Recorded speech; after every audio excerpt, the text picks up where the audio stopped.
ठाकुर की नजर में मुंबई की कितनी अहमियत है? सर देखिए, ये मेरी कर्म भूमि है। मुझे जो भी पहचान अभी तक मिली है वो यहीं से ही मिली है। यहाँ जब तक काम कर रहे हैं तो मुझे नहीं लगता इससे अच्छा कोई शहर है, और जब काम नहीं कर रहे हैं तो ऐसा लगता है कि इससे कोई बेकार शहर भी नहीं। नमस्कार, मैं हूं दुष्यंत प्रताप सिंह और आपका स्वागत है डीसी शो में।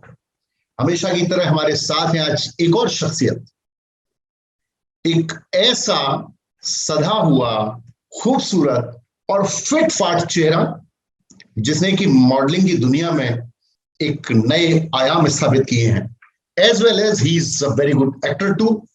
बहुत सारी फिल्मों में आप इन्हें देखते हैं, सीरियल्स में इन्हें देखते हैं और स्पेशली बड़े बड़े एड फिल्म्स में देखते हैं। मेरे साथ हैं none other than one and only Ramit Thakur. Ramit, आपका बहुत बहुत स्वागत है डीसी शो में। Thank you sir. तो सबसे पहले तो आप ये बताइए कि कैसा चल रहा है आपका ये जो अभी जो लॉकडाउन पीरियड है? बिकॉज मैं देख रहा हूँ आप हालांकि पहले से ही कॉम्प्लेक्स देते हैं सबको अपनी फिटनेस से, और अभी कुछ ज्यादा ही फिटनेस हो गई है, पूरी बहुत दुबले नजर आ रहे हो आप, जबकि हो उल्टा रहा है, सब लोग मोटे हो जा रहे हैं खा खा के लाइक मी। कैसे, how you manage your entire schedule?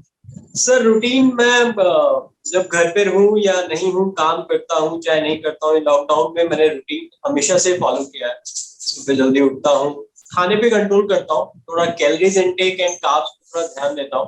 तो अभी यही टाइम था कि मुझे लगा कि थोड़ा और रिप्ट हो जाते हैं खाने की जगह, सब लोग मोटे हो रहे हैं, मैं थोड़ा सा और अपने आप को मेंटेन कर लूं। बस थोड़े से बाल और ये वो सब बढ़ गए जिन्हें मैं मेंटेन नहीं कर पाया। इस बॉडी के अकॉर्डिंग तो मैंने अपने आप को काफी मेंटेन किया। Okay, great. अच्छा, इससे पहले कि हम लोग आगे बढ़े, we just want to know कि अभी तक का आपका जो एज अ मॉडल जो वर्क है, not as an actor, as a model आपके सबसे मेमोरेबल काम कौन कौन से? सर एज एन मॉडल मेरे लिए सबसे मेमोरेबल काम रहा है मेरे जो ऑनलाइन ई कॉमर्स के जो शूट रहे हैं। मैं जैसे इमेजिका का ब्रांड एम्बेसडर हूँ, जो उनका अभी आइसिंग जो डिपार्टमेंट है उसका मैं मॉडल रहा हूँ। और काफी शूट्स ऐसे शॉपर स्टॉप हो गया, अमेजोन हो गया। ये मतलब मेरे लिए काफी एक, क्योंकि मैंने कभी अपने आप में कभी इस तरीके से सोचा नहीं था कि मतलब because according to my height, मुझे लगता था जब मैं बॉम्बे आया कि खाली ये एक हाइट सेगमेंट है, इसी पे ही मॉडल्स बन सकते हैं, अदरवाइज नहीं बन सकते। तो मैं एज एन एक्टर ही अपने आप को आगे मार्केट में ला रहा था। बट छोटी सी जर्नी ऐसी स्टार्ट हुआ कि जब मैंने स्टार प्लस का शो साइन किया एंड बिटवीन में काफी टाइम खाली हो गया क्योंकि शो स्टार्ट नहीं हुआ जब तक। Tell me something about you, how you start this career, because आप एक बहुत एलाइट फैमिली से आते हैं, आपका कोई ऐसा बैकग्राउंड भी नहीं है कि बहुत आपके उसमें कोई आर्टिस्ट हो, या तो आप how you entered in this arena? मेरी फैमिली में सर कोई आर्टिस्ट तो नहीं है। I belong to army family, और दादाजी मेरे जो थे वो आर्मी में थे, and he is the first motor bike champion in Indian army. तो मैं उस फैमिली से था, तो फैमिली वाले तो मुझे कभी भी सपोर्ट नहीं करते थे इस टाइम के लिए, बोलते थे आप पढ़ो आगे बढ़ो। तो बस कैसे करके मैं वहां से थोड़ा बहुत जब स्टडीज करता था तो कभी कुछ ड्रामास करता था। तो ऐसी मेरी धीरे धीरे एक स्टार्ट हुआ कि मैं टी सीरीज में कैसे भी करके एक बार एंटर हो गया दिल्ली में, जब उनके रीमिक्स वीडियो बनते थे, पुराने गानों का ओल्ड वर्जन का वो रीमेक करते थे। तो वहां से मेरा एक जर्नी स्टार्ट हुआ। फिर वो करते करते करते करते फिर मैं बॉम्बे आ गया, और जब मैं बॉम्बे आया तो उससे पहले मैं एक छोटा सा अपना एक गारमेंट डिजाइनिंग का काम करता था। तो अपने फादर मदर को ये बोल के आया कि मैं 15-20 दिन के लिए बॉम्बे जा रहा हूँ, ताकि उनको ये ना लगे कि अब ये गया है और पता नहीं आएगा कि नहीं आएगा। बट धीरे धीरे उनको पता चल गया ये चला गया, अभी आने वाला नहीं। वहां ये जर्नी स्टार्ट हुई सर। फिर उसके बाद थोड़ा स्ट्रगल रहा, 2-2.5 महीने काफी भटकना पड़ा क्योंकि मैं यहाँ किसी को नहीं जानता था। तो एक तो फ्लैट मिलना बहुत पॉसिबल नहीं था, जिस रेट पे मिल रहा था तो ऐसा लगता था कि जो पैसे लाया वो तो 2 दिन में ही खत्म हो जाएंगे। फिर 2.5-3 महीने का जर्नी था। जर्नी के अकॉर्डिंग मुझे काम मिलना शुरू हो गया था, क्योंकि मैं एक ही चीज जानता हूँ कि मतलब अगर आपको काम आता है और आप प्रिपेयर होके आ रहे हो किसी भी एग्जाम के लिए, तो हो सकता है कि आपको 10-15 दिन 20 दिन लग जाए, बट ऐसा नहीं होगा कि आपको हैंड टू माउथ तक का भी काम नहीं मिलेगा। तो वो थोड़ा सा मैं प्रिपेयर हो चुका था उस काम के लिए। तो जब मैं आया तो आपको पता नहीं किस गली, किस कोऑर्डिनेटर, किस कास्टिंग के वाले के पास जाना है। फिर धीरे धीरे धीरे धीरे काम आता था तो काम मिलता रहा। ऐसा मॉडलिंग में ही था कि मैं कॉन्फिडेंस बहुत था काम को लेके, तो बट हाइट को लेके मुझे था कि यार 5, 8 और 9 के बीच वाली हाइट वाले शायद मॉडल काम नहीं करते। बट प्रिंट मीडिया में मुझे लगता है कि मतलब मैंने सब छोटे से बड़े ब्रांड्स को टच किया है। दोस्तों, हम लोग बात कर रहे हैं रमित ठाकुर से। इससे पहले कि हम और उनसे बॉलीवुड की बातें करें, थोड़ा सा इनके साथ हम जाते हैं इनके पुराने टाइम में। Ramit, tell me something about your one of the best sweet memory आपके चाइल्डहुड की। कोई ऐसी मेमोरी हो with your parents, with your friends, which you can share with अस।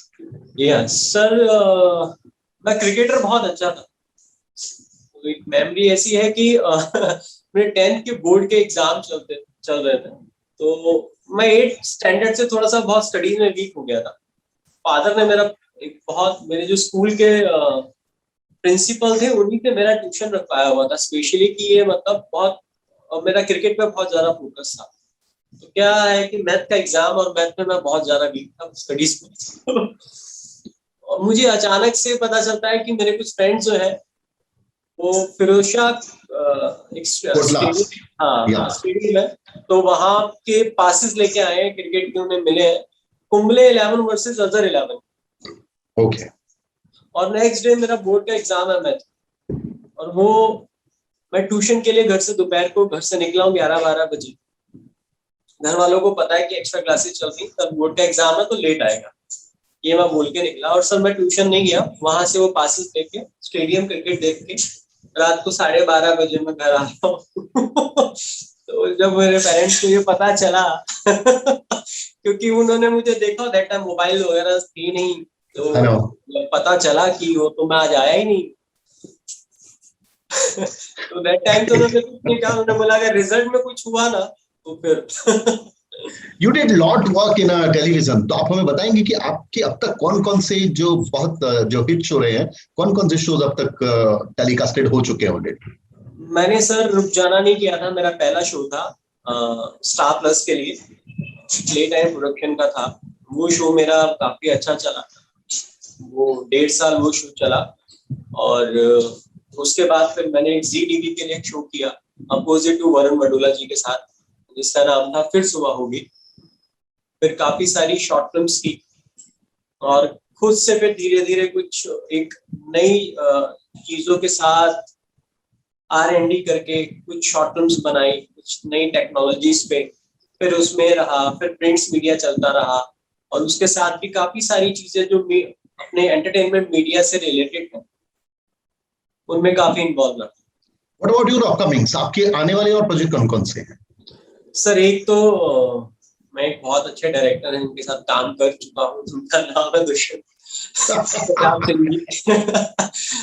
आपने सर एक मौका दिया मुझे उस कैरेक्टर को पोर्ट्रेट करने के लिए, जिस कैरेक्टर का नाम राघव है, और ट्रू स्टोरी त्राही माम पे वो एक मूवी जो आप बना, तो उसमें मैंने जो कैरेक्टर किया है वही मेरा एक प्रोजेक्ट है जो आने वाला है। और एक प्रोजेक्ट और है जो और मैं आप ही के साथ अभी कर रहा हूँ, जो ड्यू टू कोविड रह गया है। तो फिलहाल तो सर अभी यही लाइनअप है और इसी पे ही वर्क चल रहा है। आप मुझे बताइए कि इंडस्ट्री में आपका, मैं बॉलीवुड वर्ल्ड की बात कर रहा हूँ, हमारी जो हिंदी फिल्म इंडस्ट्री जहां भी हम मुंबई है, आपका सबसे फेवरेट शख्स कौन? सर एज एन एक्टर मैं 2 लोगों को काफी फॉलो करता हूँ, मतलब मुझे लगता है कि जिसमें से एक है आमिर खान और एक है अजय देवगन। ये 2 आपके बहुत क्लोज हैं। हाँ, मतलब मुझे ऐसा लगता है कि एज एन एक्टर बॉलीवुड में जो है, मतलब इनको देख के काफी चीजें सीखी जा सकती हैं, क्योंकि एक लुक में काफी अच्छे हैं और एक लुक में बिल्कुल भी अच्छे नहीं है, बट दोनों ही एक कैरेक्टर ऐसे हैं कि अपने कैरेक्टर्स को बहुत अच्छे से पोर्ट्रेट करते हैं। तो मैं उनकी चीजों को देख के थोड़ा सा, यानी कि हम ये मान के चलें कि मॉडलिंग की दुनिया का ये जो चर्चित नाम है रमित ठाकुर, ये सिंघम का फैन है ना? और वहीं ये एसीबी राठौर को भी उतना ही पसंद करता है। जी जी जी sir. Okay, tell me something about your favourite director. आपके फेवरेट डायरेक्टर कौन है सबसे ज्यादा? सर मेरे फेवरेट डायरेक्टर में से है आनंद एल रॉय, जो मेरे काफी फेवरेट डायरेक्टर है। आपकी फेवरेट एक्ट्रेस? सर मेरी फेवरेट एक्ट्रेस ऐसे तो कोई नहीं, मतलब कि मैं मतलब बट ये है कि हाँ, जैसा जो कैरेक्टर करती हैं उसके अकॉर्डिंग, जैसे काजोल है, काफी अच्छा करती है, प्रीति जिंटा दोस्तों है। इससे पहले कि हम लोग बात आगे बढ़ाएं, अभी रमेश ठाकुर ने कहा कि काजोल उन्हें पसंद है, लेकिन मैं आपको एक और इंफॉर्मेशन देना चाहूंगा। रमित की जो धर्म पत्नी है वो भी बहुत अच्छी एक्ट्रेस है, हमारी इंडस्ट्री की लीड एक्ट्रेस हैं। तो असल में तो फैन उनके, बट शर्मा शर्मी ये बोलना नहीं चाहते, बोलते हैं कि वो जताना नहीं चाहते। Tell me something about your sweet wife, you are a lucky one and she is also in fact lucky. आप लोग एक दूसरे के साथ बहुत ही एक क्लासी कपल के रूप में जानते हैं आपके दोस्त आपको। Tell me something about your wife, कि वो क्या क्या प्रोजेक्ट वो कर रहे हैं एज एन एक्ट्रेस, क्या क्या उनके प्रोजेक्ट आने वाले हैं। काफी प्रोजेक्ट कर चुकी है, मतलब टीवी में तो वो शुरू से ही है। स्टार्टिंग था उनका शो कुछ तो लोग कहेंगे, जिससे उन्होंने स्टार्ट किया था। फिर उसके बाद मेरी भाभी, फिर अभी रिसेंटली उनका शो अभी जस्ट ऑफ एयर हुआ है, तेनालीरामा। तेनालीरामा, हाँ, ये है। और अभी एक जस्ट उन्होंने एक वेब भी कंप्लीट की है किरण कुमार जी के साथ, मुझे उस वेब सीरीज का नाम नहीं पता। रामित आपने बहुत ही प्यारी प्यारी बातें कही, जो एक बहुत एक लविंग हस्बैंड, एक लविंग वाइफ के लिए बोलता है। बट आपने नाम नहीं बताया अभी तक हमारी ऑडियंस को। मुझे मालूम है, लेकिन ऑडियंस नाम, जैसे काजोल का नाम आपने लिया था, तो ऐसे ही we don't want to invisible that name. So मैं चाहूंगा कि उनके नाम के साथ मेरी आप वाइफ जो है सबसे पहले मेरी फ्रेंड रही है, काफी मेरी पुरानी फ्रेंड रही है। मेरी वाइफ का नाम प्रियंका सिंह है, और she is my secret love. तो मेरी काफी अच्छी जर्नी रही है उनके साथ, और हमारा कुछ लव अफेयर नहीं था। Generally we know each other, और सेम कास्ट से थे, तो बस जैसा भगवान को मंजूर था वैसा। मुंबई जैसे कि अभी जो सिनेमा है अपने आप को एक्सटेंड कर रहा है सब जगह। साउथ तो ऑलरेडी कई टाइम में, कई बातों में हमसे बहुत आगे हैं साउथ वाले, बहुत क्लासी फिल्म बनाते हैं वो। As well as Bhojpuri industry भी बहुत स्टैब्लिश हो गई, पंजाबी इंडस्ट्री भी स्टैब्लिश हो गई, राजस्थान में धीरे धीरे वर्क चल रहा है पूरा सारा।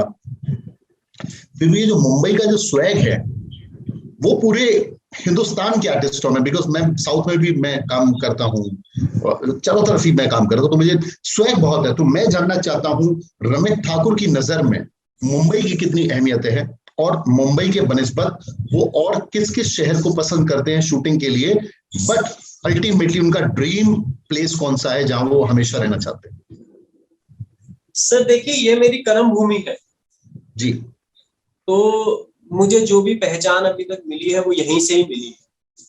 तो मैं ये तो नहीं कह सकता कि मैं इन फ्यूचर यहाँ रहूंगा या नहीं रहूंगा, बट मैं कोशिश करता हूँ कि मुंबई से ही जुड़ा रहूं, क्योंकि मेरी कर्म भूमि है। बट एक बात यहाँ की ये बड़ी सच्ची भी है कि हम तो यहाँ खुद अकेले आए थे, फैमिली तो नहीं। बट जब कोविड टाइम में, अभी जो ये टाइम चल रहा है, कोरोना में अभी जो काटा है, तो यहाँ जब तक काम कर रहे हैं तो मुझे नहीं लगता इससे अच्छा कोई शहर है। और जब काम नहीं कर रहे हैं तो ऐसा लगता है कि इससे कोई बेकार शहर भी नहीं। ये यहाँ का एक बहुत कड़वा सच है। एब्सोल्युटली। हाँ, ये बहुत कड़वा सच है, जो मतलब शायद लोग बोलते हैं या नहीं बोलते, मैंने तो कभी सुना नहीं है। और मुंबई की एक सबसे अच्छी बात मुझे लगती है कि लोग शायद, अगर आप मुंबई के आउटर देखें तो यहाँ पे सब कुछ है। मतलब एक कहीं पे पहाड़ है, बीच है, थोड़ा खंडाला चले जाइए, लोनावाला चले जाइए, फिर आप अलीबाग चले जाइए तो आपको मतलब पूरा हिस्ट्री, मतलब किले वगैरह भी मिलने शुरू हो जाएंगे। तो इस तरह का एक कल्चर है शूटिंग के, मतलब आप कर सकते हैं यहाँ पे शूट पे भी, कोई प्रॉब्लम नहीं है। बट मैं अभी ज्यादा ट्रैवल तो नहीं करता हूँ, बट मैं अभी पीछे रांची गया था, मुझे वहां पे भी ऐसा लगा कि शूट्स के लिए मतलब काफी अच्छा एक एनवायरनमेंट है जहाँ शूट हो सकता है। जी। हाँ, बहुत अच्छी लोकेशंस है वहां पे शूट करने के लिए। बॉम्बे में मैंने जितना अलीबाग की तरफ लोकेशंस देखी हैं शूटिंग के लिए, वो बहुत अच्छी लोकेशंस है। ओके, बतौर भारतीय नागरिक आप पढ़े लिखे हैं, एजुकेटेड हैं, इस ये जो लॉकडाउन पीरियड रहा कोविड काल में, चाहे उसके कारण कुछ भी रहे, कोई भी रहे, लॉकडाउन पीरियड में जितने भी इंडस्ट्री थी मैक्सिमम सभी को बहुत लॉसेस हुए। कुछ इंडस्ट्रीज को बहुत फायदे भी हुए, जैसे फार्मास्यूटिकल इंडस्ट्री या बाकी और, बट ऑलमोस्ट 80% इंडस्ट्रीज लॉस में गई। बट मेरा अपना ये मानना है कि सबसे ज्यादा नुकसान हमारी मनोरंजन इंडस्ट्री को हुआ। जिसको कि इंडस्ट्री का दर्जा भी प्राप्त नहीं है, जिसे कोई गवर्नमेंट से मदद भी नहीं मिलती। तो आप बतौर भारतीय नागरिक मैं आपसे पूछ रहा हूं, आपकी इंडिविजुअल राय, किसी पार्टी विशेष को नहीं लेके, कि क्योंकि आप महाराष्ट्र में हैं, आप मुंबई रहते हैं और आप भारतीय नागरिक हैं, तो भारत सरकार से आप दो जगह से आपका देखें तो आप कितने संतुष्ट हैं राज्य सरकार और केंद्र सरकार के काम से, और आपको क्या लगता है कि क्या ऐसा नहीं हुआ जो कि होना चाहिए था? सर देखिए, खुश तो नहीं, अगर खुश होते तो ये शायद सवाल ही नहीं निकलता। खुश तो नहीं, और मेरे ख्याल से सबसे ज्यादा अगर टैक्स दिया जाता है तो वो इंडस्ट्री ही देती है, मनोरंजन जगत से। जी, और इस सेक्टर में कभी भी कोई काम नहीं करता है, ना ही जरूरत समझी जाती, और हम लोग ही हैं जो लोगों को खुश रखते हैं अलग अलग तरीकों से। बट पता नहीं क्यों केंद्र सरकार और राज्य सरकार इस पे काम नहीं करती, और उन्हें करना चाहिए। एक एसोसिएशन बनानी चाहिए जो सरकार के ही अंदर में हो, जो उस पे काम कर सके। अब आप देखिए कि हम लोग कितने महीनों से खाली हैं, आप कितने सारे प्रोजेक्ट्स, अभी पिछला ही हम लोग मतलब उससे बाहर नहीं आ पाए थे कि ये और हो गया। और सर हमारा जो लाइफस्टाइल है उसको मेंटेन करना बड़ा डिफिकल्ट हो जाता है। मतलब ऐसा नहीं है कि चलो दाल रोटी खाया और काम चल गया। अपने आप को अच्छा रखना, अपने आप को मेंटेन रखना, और अपने ऑरे को बनाए रखना कि लोग हमें देखें तो अच्छा लगे, तो खाली इन सब चीजों के लिए हम लोग का जो एक्सपेंसेस है वो बढ़ जाते हैं। तो अगर सरकार इस बारे में सोचे और काम करे, मैं एक्टिंग को लेके भी बोलता हूँ, मॉडलिंग को भी लेके बोलता हूँ। मॉडलिंग में भी एक सेक्टर है, मॉडलिंग सेक्टर। अगर एक एक्टर पहले आर्टिस्ट बनने से पहले वो मॉडल ही बनता है, स्टार्ट मॉडलिंग से ही वो एक्टिंग में आता है। तो अगर आप देखा जाए तो कितनी सारी चीजें हैं जो गवर्नमेंट ध्यान नहीं देती है। कुछ एसोसिएशंस बनी हुई है बट वो प्रॉपर एसोसिएशन को काम नहीं करने का मौका मिलता है, क्योंकि कहीं ना कहीं गवर्नमेंट ही शायद बीच में आती है, या आई डोंट नो अंदर की चीजें क्या है। अब बाहर के लोग आके यहाँ पे सर काम करते हैं। मतलब अगर आप देखा जाए तो किसी क्रीम का ऐड होगा तो वो एक इंडियन नहीं कर रहा होगा उसको, कि फॉरेनर ऐड करके उसको बता रही होगी कि ये देखिए क्रीम यहाँ की। तो कनेक्टिविटी, अगर कोई फॉरेनर आपको आप ही के बारे में, आप ही के प्रोडक्ट के बारे में बताए तो वो शायद आप उसको उतना रिलेट नहीं करेंगे जितना एक भारतीय नागरिक सामने वाले का उसको बताए। तो काफी सारी चीजें हैं उस पर लोग ध्यान नहीं देते हैं। वो हमारे यहाँ से पैसा कमा के बाहर जाते हैं, और हमारे यहाँ के जो मॉडल एक्टर है वो यहीं पे बेचारे बिना काम के, बिना उसकी घूम रहे। बट मैं थैंक्स कहूंगा हमारी सेंटा एसोसिएशन को कि पिछले साल भी और इस साल भी, मैं सेंटा का मेंबर हूँ, तो उन्होंने काफी आर्टिस्टों को खाना प्रोवाइड कराया है।